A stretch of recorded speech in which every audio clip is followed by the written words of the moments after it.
Film शुरू होती है 1993 में, जहां हम लीजा नाम की एक लड़की को बस में देखते हैं जो एक टाउन में जा रही थी क्योंकि वहां उसे किसी ने पेंटिंग को रिस्टोर करने के लिए बुलाया था, यानी कि खराब पेंटिंग को ठीक करके पहले जैसा बना देना। यही लीजा का काम था। इस बस में 3 दोस्त भी जा रहे थे। इनमें 2 लड़कियां और एक लड़का था जिनकी लीजा से काफी अच्छी दोस्ती हो जाती है। इनमें एक लड़की का नाम ट्रेसी था। ये तीनों ही साइंटिस्ट थे जो उसी टाउन के एक गांव में जानवरों पर रिसर्च करने के लिए जा रहे थे। रात को ये सब उस टाउन पर पहुंच गए। लीजा को तीनों के साथ काफी अच्छा लगा, इसीलिए वो कहती है क्यों ना काम से फ्री होने के बाद हम कहीं घूमने चले जाए। इस पर ट्रेसी कहती है कि कुछ दिन तक हमारा काम बिल्कुल खत्म हो जाएगा, फिर मिलते हैं। और हाँ, हम एक बार में मिलेंगे जो करीबी है। अब ये तीनों तो जंगल की तरफ चले गए जबकि लीजा होटल के लिए निकल जाती है। अगले दिन लीजा एक बस स्टॉप पर बैठकर बस के आने का इंतजार कर रही थी ताकि वो उस मेंशन में जा सके जहां उसे पेंटिंग को रिस्टोर करने के लिए जाना था। तभी उसके पास एक लड़का आकर कहने लगा, मैडम, आप यहाँ बेकार बैठी हैं, इधर कोई बस नहीं आ रही है, और वैसे आपको कहाँ जाना है? जब लीजा उस मेंशन के बारे में बताती है तो लड़का कहता है, मैं भी वहीं जा रहा हूँ, तो चलिए आपको भी छोड़ देता हूँ। तब लीजा उसके साथ चली जाती है। रास्ते में उस लड़के ने पूछा, आप वैसे यहाँ क्या करने आई हैं? लीजा उसे बताती है, एक पेंटिंग को रिस्टोर करने। अब मेंशन पहुंचकर लड़का उससे कहता है, मैं एक बार का मालिक हूँ, काम खत्म करने के बाद आप मेरे बार में लाजिमी आइएगा, मुझे अच्छा लगेगा। अब लीजा उसे भी गुड बाय बोलकर मेंशन में आ जाती है जहां उसकी मुलाकात वहां की मालकिन से होती है जिसका नाम एमा था। वो काफी जवान और खूबसूरत थी। लीजा को पेंटिंग दिखाती है जो काफी बड़ी थी और उस पर मोटी मटी कालिज की तह जमी हुई थी, जैसे पता न हो कितने सालों से उसे किसी ने साफ भी नहीं करवाया। इसी पेंटिंग को लीजा ने साफ करना था। पहले यह काम उसके डैड को दिया गया था, लेकिन वो मसरूफ थे तो उनकी जगह लीजा आई थी। एमा उसे कहती है, आपको ये पेंटिंग 2 हफ्तों में साफ करनी होगी और मुझे उम्मीद है कि आप भी अपने डैड की तरह ज़हीन हैं और अपना काम टाइम पर खत्म कर लेंगी। लीजा कहती है, जी हाँ मैडम, मैं आपको यूज नहीं करूंगी। अब एमा वहाँ से चले गई और लीजा अपने काम पर लग जाती है। पेंटिंग का इतना बुरा हाल था कि लीजा 4 घंटों में सिर्फ छोटा सा ही सारी स्टोर कर पाती है। काम के दौरान उसे किसी के गुनगुनाने की आवाज आती है। लीजा जब चेक करने गई तो छत पर एक लड़की खड़ी थी और गाना वही गुनगुना रही थी। लीजा जब उससे बात करने गई तो वो उसे देखकर भाग जाती है, ऐसे जैसे पता न हो उसने क्या देख लिया हो। लीजा सोचती है, यह कौन है और मुझे इस तरह देखकर क्यों भाग गई। उधर जंगल में हम ट्रेसी के दोस्त को देखते हैं जो एक पेड़ पर साउंड डिवाइस लगाता है ताकि वह जानवरों की आवाजों को सुन सके। पर अचानक उसे बड़ी ही अजीब आवाज सुनाई देती है जो किसी जानवर की तो नहीं लग रही थी। वो घबरा जाता है और जब चेक करने जाता है तो कोई उस पर हमला करके उसे पकड़ लेता है। उसकी चीख की आवाज सुनकर दोनों लड़कियां भी अपने टेंट में जाग जाती है। उन्हें लगता है कि जरूर हमारे दोस्त को कुछ हो गया है, इसीलिए ट्रेसी की फीमेल फ्रेंड उसे चेक करने जाती है। वहां उसे अपने दोस्त का कैप पड़ी हुई मिल जाती है जिस पर खून लगा हुआ था। घबराते हुए वो वापस आती है और ट्रेसी को बताती है कि यहाँ कोई गड़बड़ है और हमें पुलिस को कॉल करनी चाहिए। मगर कुछ और बताने से पहले कोई पीछे से आकर उसे भी पकड़ लेता है। यह देखकर ट्रेसी काफी डर जाती है, मगर अगले ही पल कोई उसे भी मारकर बेहोश कर देता है। जब ट्रेसी को होश आता है तो वो खुद को एक जेल जैसी जगह पर बंद देखती है जहां वो अपने दोस्तों को भी देखती है जो भी लॉकअप में बंधे हुए हैं। यह जगह बहुत ही गंदी और काफी पुरानी थी। यहाँ चूहे रेंग रहे थे और इन लॉकअप वाली जगह के बीचों बीच एक कुआं भी था। वहां पर पहले से ही एक आदमी को कैद करके रखा हुआ था जिसकी हालत बहुत खराब थी। ट्रेसी की दोस्त उससे बात करने की कोशिश करती है लेकिन वो कुछ बोल नहीं पाता और बस खांसी रहता है, जिस वजह से ये तीनों काफी घबराने लगते हैं कि ना जाने हम कहाँ फंस गए। लीजा अपने काम पर लगी हुई थी, जहां तभी एमा काम देखने आती है कि कितना हो गया। उसे लीजा का काम काफी पसंद आया, वो उसकी तारीफ भी करती है। अब लीजा उससे पूछती है, वो लड़का कौन था जो गुनगुना रहा था? मैं उससे बात करने गई, लेकिन मुझे देखते ही वो भाग गया। एमा कहती है, वो मेरी ही बेटी है, बस क्या करूं, ऐसे ही है। वो नए लोगों से घुलने मिलने में उससे टाइम लगता है। फिर वो लीजा को खाने पर आने का कहकर वहां से चली जाती है। जब ये लोग खाना खा रहे थे तो लीजा एमा की बेटी से पूछती है, तुम कौन सी क्लास में पढ़ती हो? लेकिन यहाँ भी वो कोई जवाब नहीं देती, उल्टा गुस्सा होकर वहां से चली जाती है। लीजा को काफी हैरत होती है और एमा से कहती है, क्या मैंने कोई गलत सवाल पूछ लिया? एमा कहती है, नहीं नहीं, तुमने कुछ गलत नहीं पूछा। असल में मेरी बेटी को पर्सनालिटी डिसऑर्डर है। वो हालांकि 13 साल की है, लेकिन खुद को बड़ा समझती है। बाकी बच्चों से उसकी नहीं बनती, इसीलिए मैंने उसे स्कूल भेजना बंद कर दिया है। स्कूल का नाम सुनकर वो गुस्सा हो जाती है और चली जाती है। दूसरी तरफ जहां वो लोग कैद थे, वहां एक काफी लंबा चौड़ा सेहतमंद आदमी आता है, जो ताकतवर लगने के साथ साथ पागल भी लग रहा था, जैसे उसका दिमाग ठीक न हो। वो हालांकि बूचर था, जो लोग गोश्त का काम करते हैं, लेकिन वो अजीब सी आवाजें निकाल रहा था और बिल्कुल किसी ज़ॉम्बी की तरह चल रहा था। ट्रेसी का दोस्त उससे पूछता है, भाई तुम कौन हो और हमें यहाँ क्यों कैद किया हुआ है? लेकिन बूचर कोई जवाब नहीं देता। वो कुएं के पास आता है, रस्सी से बंधा हुआ एक बर्तन, और कुएं में अंदर से कुछ निकालता है, लेकिन हम फिलहाल नहीं देख पाते कि बर्तन में क्या है। ट्रेसी के दोस्त को उस पर गुस्सा आता है, वो बूचर पर चिल्लाने लगता है, काफी बुरा भला सुनाकर उसे गालियां देने लगता है। बूचर को बहुत गुस्सा आता है और वो उसके सेल की तरफ बढ़ने लगता है। लॉकर खोलकर ट्रेसी के दोस्त को मारने के लिए अंदर जाता है। हालांकि वो भी बूचर से लड़ने की कोशिश करता है, लेकिन वो इतना ताकतवर था कि उसे खूब पीटकर अधमरा कर देता है।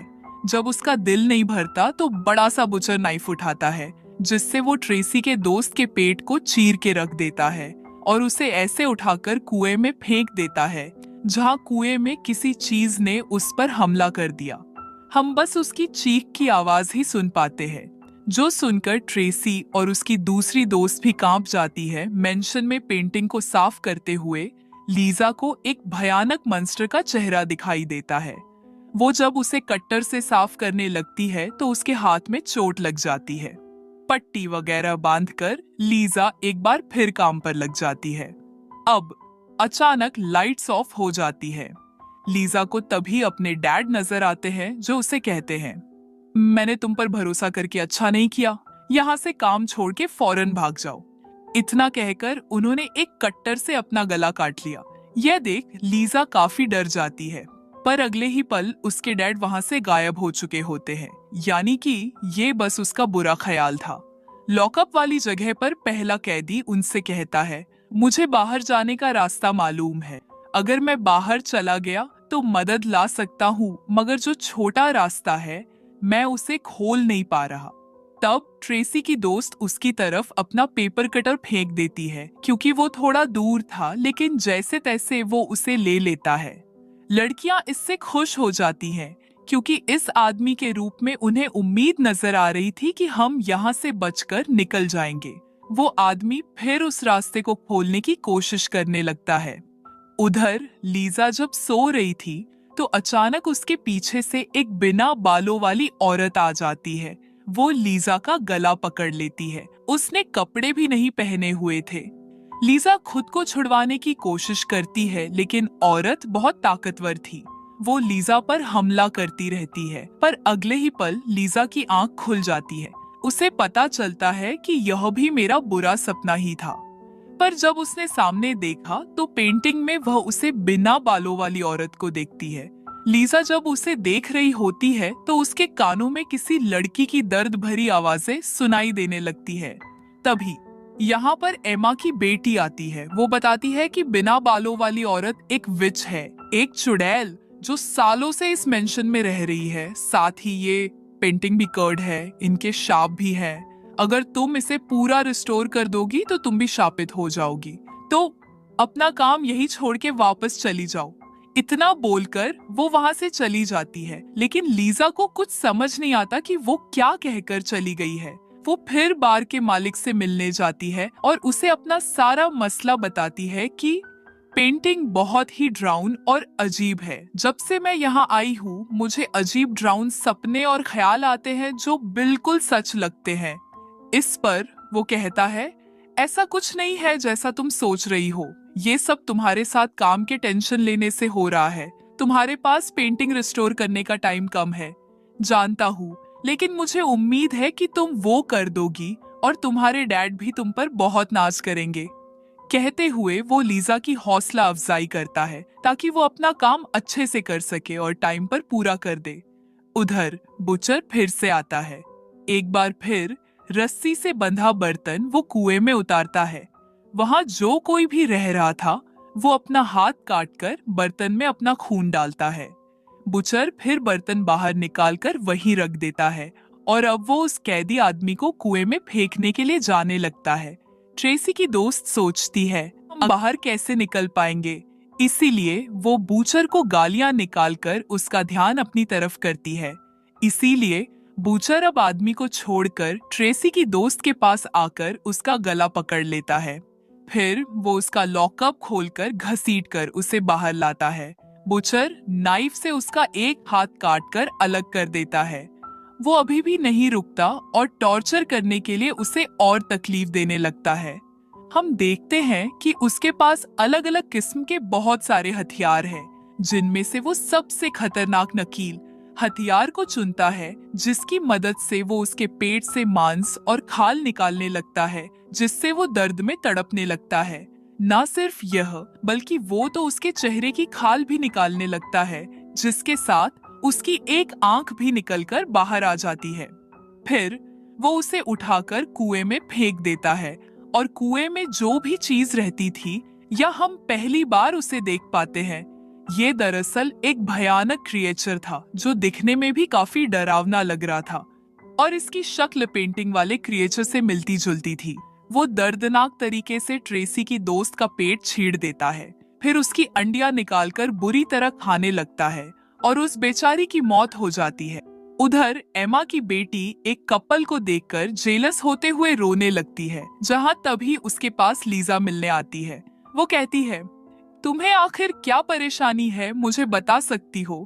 तब एमा की बेटी कहती है, सारी गलती मेरी मॉम की है, उन्हें मेरी कोई फिक्र नहीं है, बस अपनी पड़ी। और मुझे तो लगता है कि मैं हमेशा अकेली रहूंगी, मुझे कभी कोई साथी नहीं मिलेगा। इतनी ही देर में एमा भी आ जाती है। तब उसकी बेटी उस पर गुस्सा करते हुए कहती है, चली जाओ यहाँ से, मुझे आप बिल्कुल भी पसंद नहीं है, मैं आपकी शक्ल भी देखना नहीं चाहती। अब एमा लीजा को लेकर कमरे से बाहर आ जाती है। वो कहती है, मेरी बेटी को दोस्त चाहिए, वो भी अपनी उम्र से बड़ा। अब तुम ही बताओ, आखिर मैं इसकी इजाजत उसे कैसे दे सकती हूँ, जबकि खुद तो वो छोटी है। बस इसी बात की वजह से हमेशा वो मुझसे नाराज रहती है।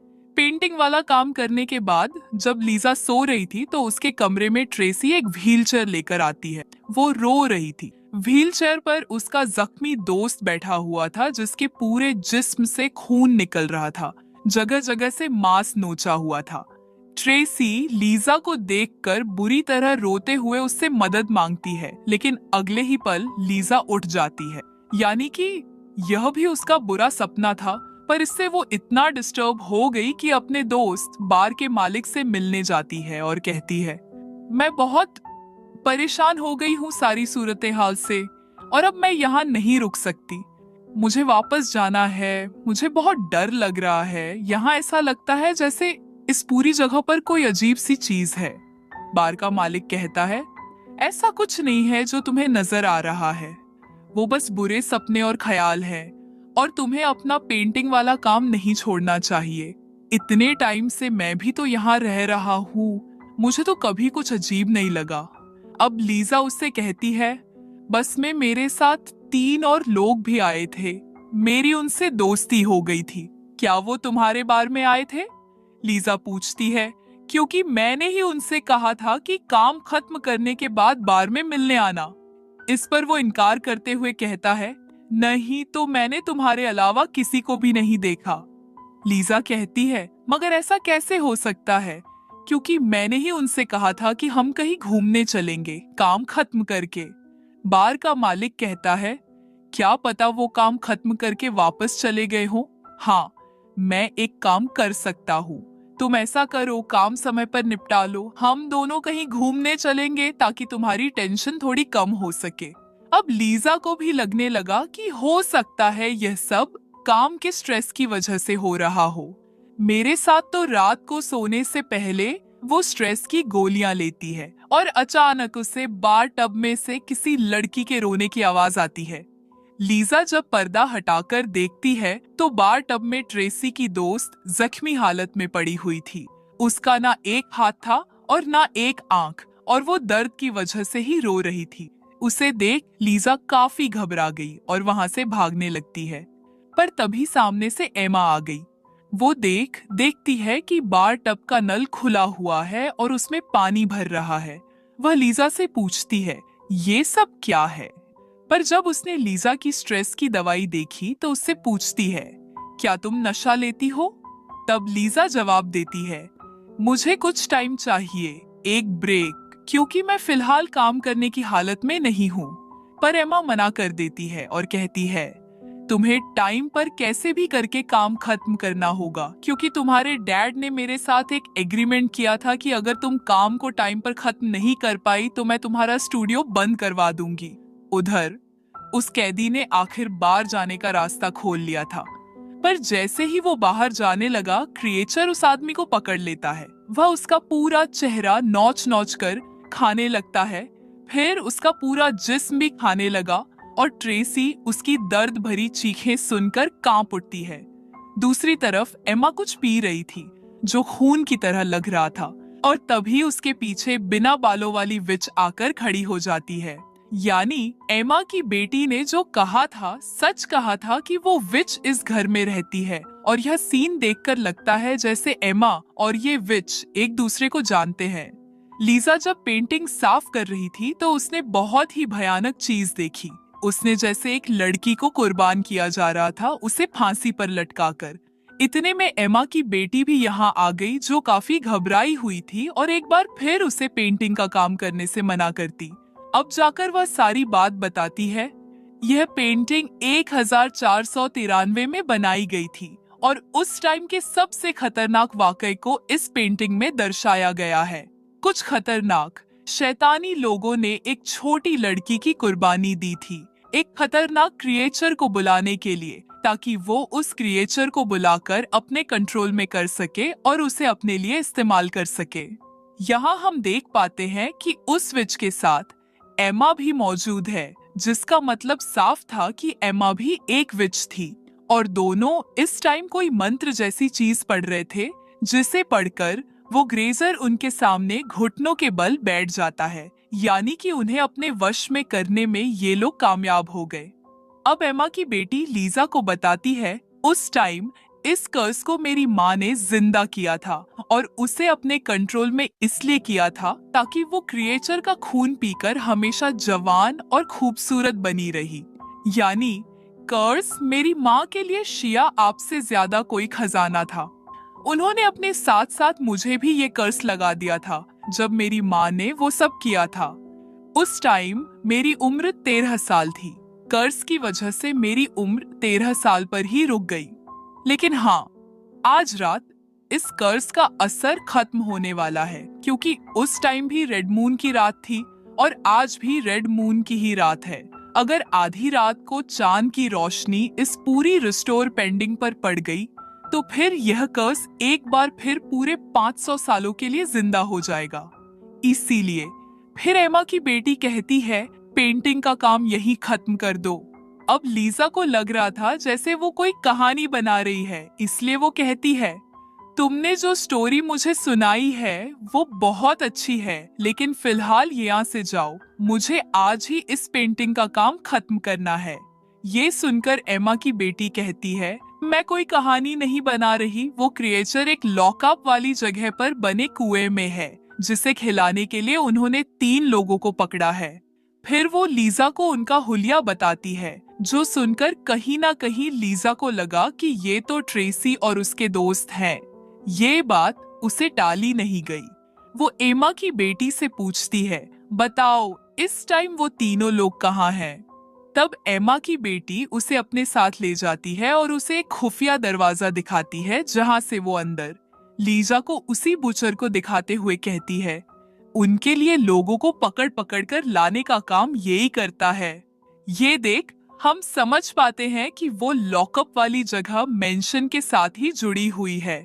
बूचर उस क्रिएचर को खाना खिलाने जाने ही वाला था कि तभी एमा की मॉम अपनी बेटी को आवाज लगा लेती है, तो तुम्हें वहां से जाना पड़ेगा। तो अब लीजा अकेली अंदर जाती है।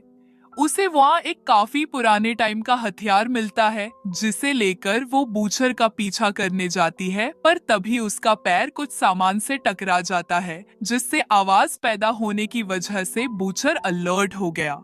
हाथ में चाकू लिए वो चेक करने जाता है। लीजा काफी डर गई थी। वो फौरन एक जगह पर छुप जाती है। बूचर जब वो आया तो उसने देखा कि वहाँ चूहे थे।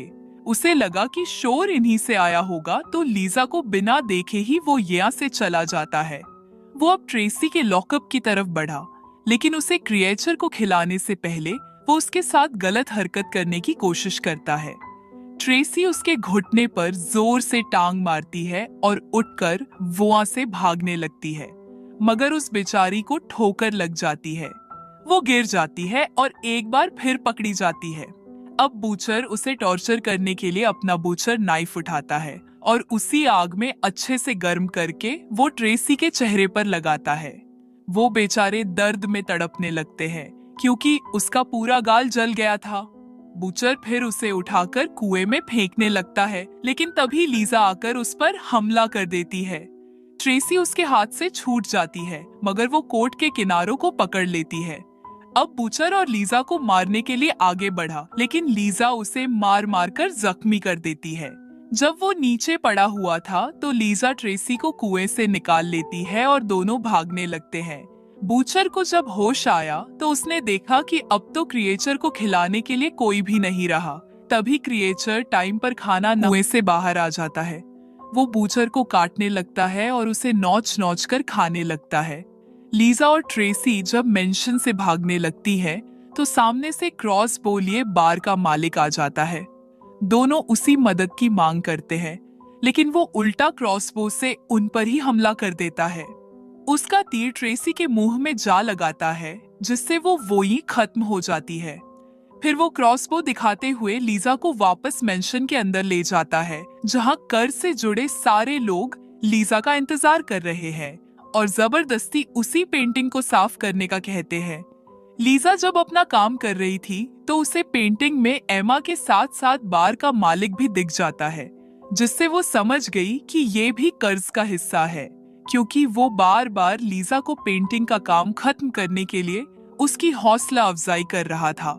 अब लीजा को वो स्पेल्स, वो मंत्र भी दिखने लगे, जिन्हें पढ़कर ही इन लोगों ने क्रिएचर को अपने कंट्रोल में कर पकड़ लिया था। तभी एमा की बेटी यहाँ आकर लीजा को पेंडिंग से हटा देती है। उसने हाथ में मोमबत्ती पकड़ी हुई थी, क्योंकि वो पेंटिंग को जड़ने वाली थी, लेकिन एमा उससे ऐसा करने से मना कर दी और कहती है, मेरी बेटी, ये सब मैं तुम्हारे लिए ही तो कर रही हूँ। इस पर वो कहती है, नहीं, मेरे लिए नहीं, बल्कि आप खुद के लिए कर रही हैं। मेरी उम्र हालांकि इतनी ज्यादा है कि मैं बूढ़ी हो गई हूँ, लेकिन कर्ज की वजह से मेरी आत्मा एक बच्चे के अंदर कैद है और आपने मुझे भी इस श्राप से भरी जिंदगी गुजारने पर मजबूर कर दिया है। इससे मैं बिल्कुल खुश नहीं, बहुत तंग हूँ। तब एमा बार के मालिक से कहती है, मेरे बेटे को भी मारो। वो जब आगे बढ़ा तो उसे मारने के लिए कहता है कि तभी बीच में लीजा आ गई। लीजा पेंटिंग वाला लोशन बार के मालिक के मुंह पर गिरा देती है। ये देख एमा उसके हाथ से क्रॉसबो लेकर लीजा पर हमला कर देती है और उसे तीर मार देती है। फिर वो अपनी बेटी को मारने के लिए भी आगे बढ़ी, लेकिन तभी ठीक आधी रात का टाइम गुजर गया और क्योंकि पेंटिंग पूरी तरह रिस्टोर नहीं हुई थी, तो लाल चांद की रोशनी भी सही से उस पर नहीं पड़ पाती, जिस वजह से ये कर्ज यहीं पर खत्म हो जाता है, जिससे श्राप से जुड़े सारे लोग तड़पने लगते हैं और उनके मुंह से खून आने लगता है, क्योंकि अब वे भी अपनी असली उम्र में वापस आ रही होती हैं।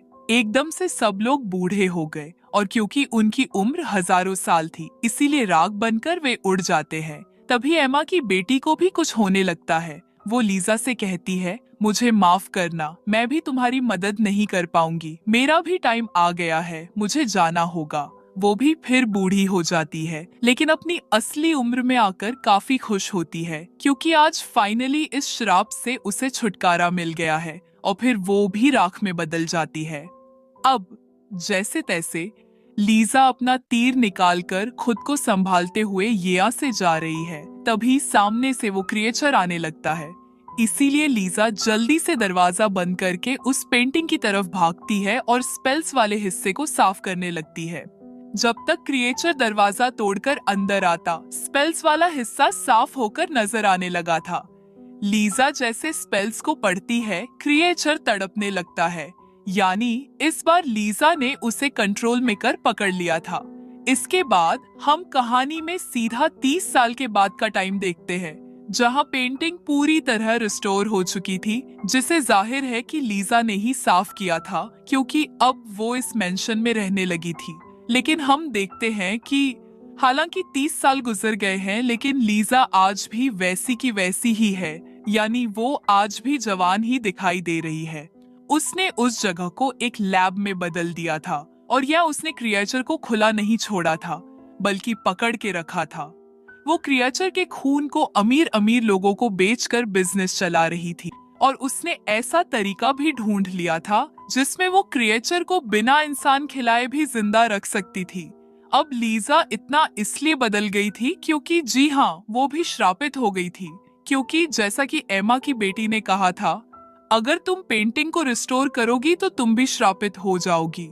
तो लीजा के साथ वो ही हुआ था और उस पर ये श्राप का ही असर था। श्राप लीजा की अच्छाई को खा गया और वो भी उन लोगों की ही तरह एक बुरे इंसान बन गई। और क्योंकि रिस्टोर का काम तो वो खुद ही जानती थी, इसीलिए हर बार इस कर्ज को जिंदा करती रही और क्रिएचर से अपना बिजनेस चलाती रही। इसी भयानक एंडिंग के साथ इस फिल्म की कहानी